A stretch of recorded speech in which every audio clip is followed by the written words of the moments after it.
2019 7th December. Okay. అంటే 6థ్‌కి ఒకసారి heart attack వచ్చింది. 7థ్‌కి ఫస్ట్ 5థ్‌కి హార్ట్ అటాక్ వచ్చింది. ఆ రోజు కూడా కొంచెం సీరియస్ అయ్యి ఇటు ఇటు అటు అన్నీ చేసినాం. కానీ ఇక లోపల అన్నీ మనం ఏమంటాము స్పెషాలిటీ లేకుండా దానివల్ల ఏం చేయలేకపోయినాం. తర్వాత 6వ తారీఖు ఒకసారి హార్ట్ అటాక్ వచ్చింది. అప్పుడు కూడా మళ్ళీ ఇట్లా అయిందని చెప్పేసి కొంచెం పార్టీలో అందరూ ఇటు అటు చేసినాం కానీ బయట డాక్టర్స్ టైంకి అందలేకపోయారు. 7థ్‌కి ఆ రోజు ఏంటంటే నైట్ 10:05కి 10:05కి హార్ట్ అటాక్ వచ్చింది. అప్పుడు ఇక నేనే చేతులను పట్టుకున్నా. నాతో అంటే మనది 7 నుంచి నాతో మాట్లాడుతూ రంజిత్ నేను చనిపోతా నాకు అర్థమైంది. ఇక నేను బతకడం అయితే కష్టం ఆశ పెట్టుకో బిడ్డ అని చెప్పేసి నాతో అప్పటికి మాట్లాడిండు. నాతో ఒక 3 గంటల సేపు మా అమ్మ కూడా ఉన్నది.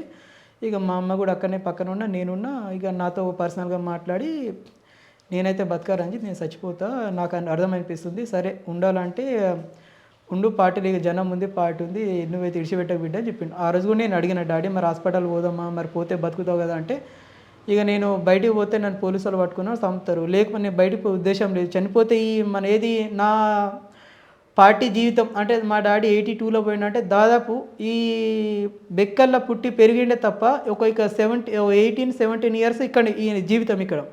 అదే బస్తార్ కాడ 39 సంవత్సరాలు.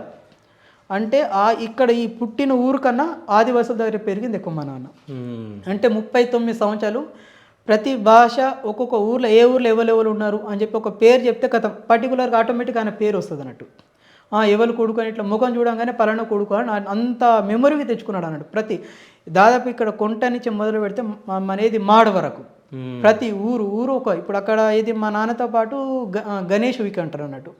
గణేష్ వీక్ దాది ఇప్పుడు ప్రెజెంట్ బయటనే ఉన్నాడు ఆయన. అంటే బయట అంటే లోపల పార్టీ లోపల ఉన్నాడు ఆయన.